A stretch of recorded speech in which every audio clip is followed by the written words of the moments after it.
Isso, vamos trazer aqui para a resenha Roger Cazé, que está na toca. E a preocupação do torcedor é com a lesão do Cássio. Cazé, tem alguma novidade pra gente? Muito boa tarde, meu velho.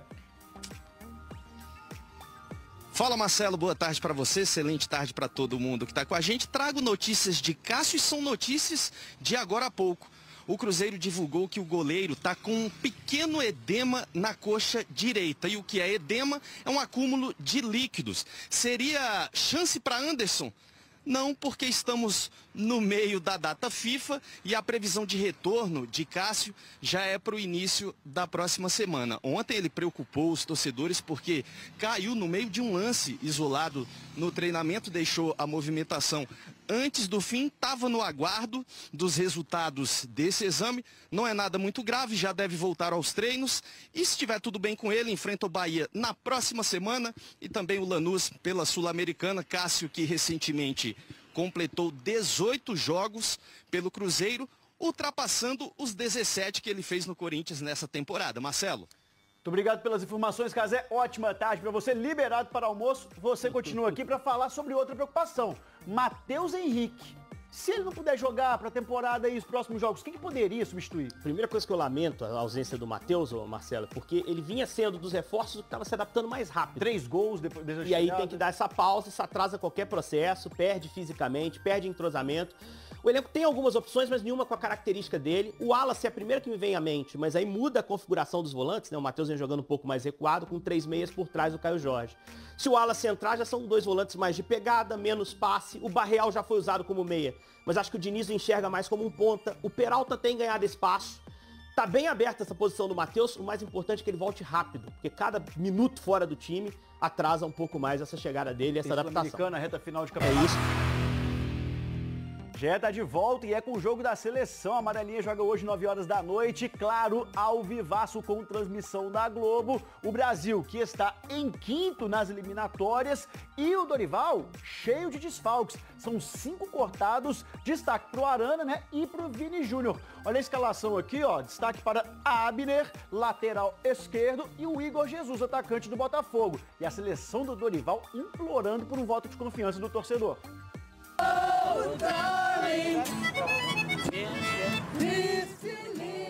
Trilha sonora dos Beatles no Chile. A letra diz: querida, por favor, acredite em mim.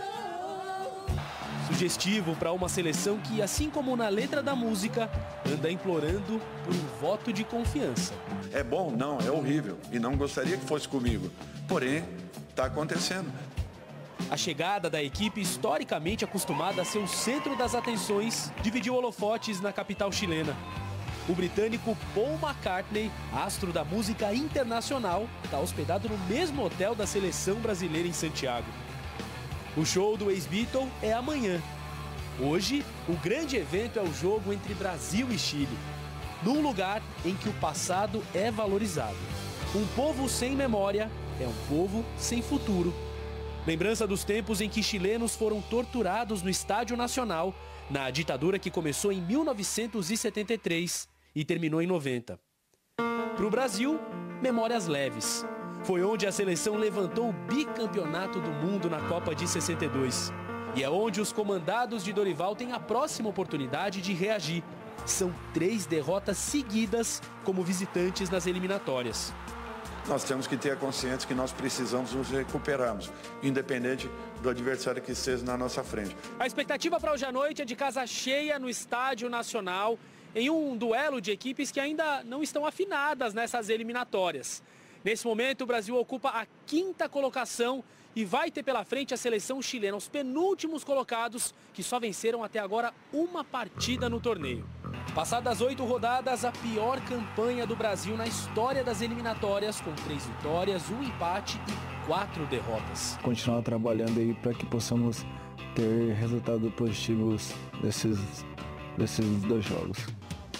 Depois do Chile, a seleção enfrenta o Peru, lanterna das eliminatórias, na próxima terça-feira em Brasília.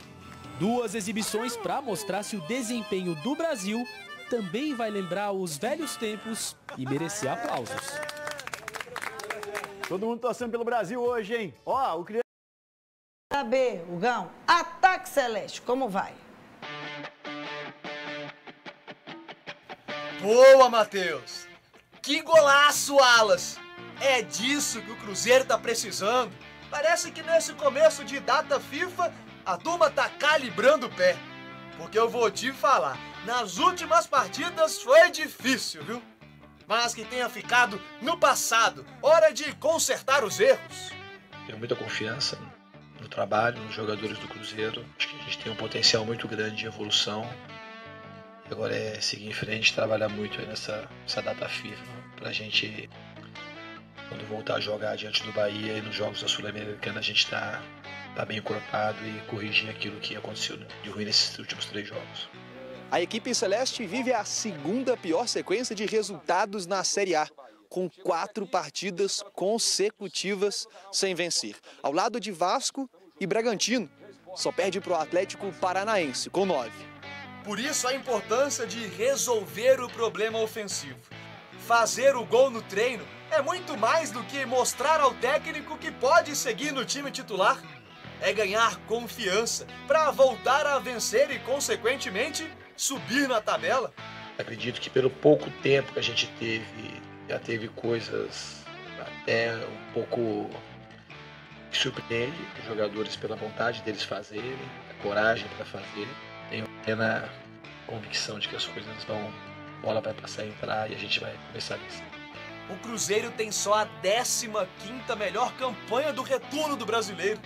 Tá na 8ª posição geral pelo bom começo do campeonato. Pelo visto, a turma já tá identificando os erros. Ao menos o caminho das vitórias tá ficando mais fácil, sabe? Vou falar só de brasileiro, não. Ano passado, por exemplo, o Cruzeiro, tanto no Campeonato Mineiro, 2023, né? Tanto no Brasileiro quanto no Mineiro, era uma dificuldade para fazer gol, que misericórdia. Aquele gol, por exemplo, contra o Goiás, do Robert, que luta fazer aquele gol, que tirou a gente, inclusive, daquela zona da degola. Já esse ano, a gente percebe que o Cruzeiro tem atacantes que fizeram gols, foram bem participativos, mas a galera do meio de trás também fizeram muitos gols. Zé Ivaldo fez gol, Lucas Silva fez gol, Ramiro fez gol, não que eu goste, né, especificamente desse jogo. Nada contra a pessoa, mas no futebol realmente não está rendendo. Mas a gente vê que o Matheus Pereira tem bons números, Gabriel Veron fez 4 gols já nessa temporada, então tem funcionado. E acho que o método do Diniz, encaixado, vai fazer com que os atacantes funcionem muito melhor. Vamos dar uma olhada, por exemplo, no Cano, que estava lá no Fluminense. Tinha uma boa passagem pelo Vasco, mas alcançou a sua performance máxima jogando com o Fluminense no estilo do Diniz. Fazendo o papel de poliana e te dando a perspectiva do copo meio cheio, essa data FIFA pode ser fundamental para a recuperação do Cássio. Ontem a gente mostrou aqui que ele se machucou no treino e aí o Cruzeiro atualizou, ele foi submetido a exames, edema na coxa direita, já começou o tratamento e a expectativa é que ele volte aos treinos no início da próxima semana. Se não tivesse a data FIFA, poderia ter jogo no final de semana para o Cássio jogar e não jogaria. Mas se também não tivesse esse tanto de jogo durante o ano também... Não precisava treinar tanto e machucar. Exatamente, entendeu? São duas óticas nesse ponto. Mas que bom que não é nada grave, né? A gente também vai ter a baixa aí agora também do Matheus Henrique, né? Jogador do Cruzeiro. Vamos esperar aí essas análises aí, tudo que o departamento médico tem para falar, porque o futebol é aquela condição assim, ó. Ontem, por exemplo, todo mundo muito preocupado com o Cássio pela forma como ele estava ali no campo. Né? Vamos ver quais são as análises que a gente tem pela frente, inclusive de recuperação desses jogadores, porque outro ponto positivo, Rafa Silva já está treinando com a galera, e eu acho um jogador muito importante pro time do Cruzeiro, principalmente pelos números que ele fez no início da competição. Lembra o seguinte, quando o Cruzeiro alcançou 100% ali no primeiro turno do Campeonato Brasileiro, o Rafa Silva era uma das principais peças que o Cruzeiro tinha no setor ofensivo. Então, boas notícias pelo menos para que o Cássio possa estar disponível para o jogo contra o Bahia. E o Renato Gaúcho? E vamos chamar rapidinho, Gão. Teve diretora do futebol feminino apresentada no Cruzeiro? É um privilégio, tá? Eu tenho que reforçar isso porque, gente, a gente não pode considerar quem é a pessoa do Pedro Lourenço, né? Um cara de uma origem muito humilde e que construiu um império e que oportunidade que é sentar à mesa com esse cara e poder conversar para além do futebol feminino, tantas outras coisas. Se vocês conhecem ele assim, é um cara fantástico para bater um papo assim. E, então, é um privilégio. Bom, o que muda, a grande diferença que eu disse anteriormente é que agora eu trato direto com eles.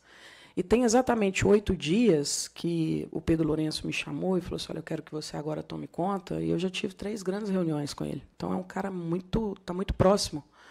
O Matos, antes dele viajar, também tive vários encontros. O Pelaipe, a gente cruza e conversa e constrói o tempo todo. Então tá muito tranquilo, eu estou encontrando muito apoio, portas abertas e com a possibilidade de construir sempre.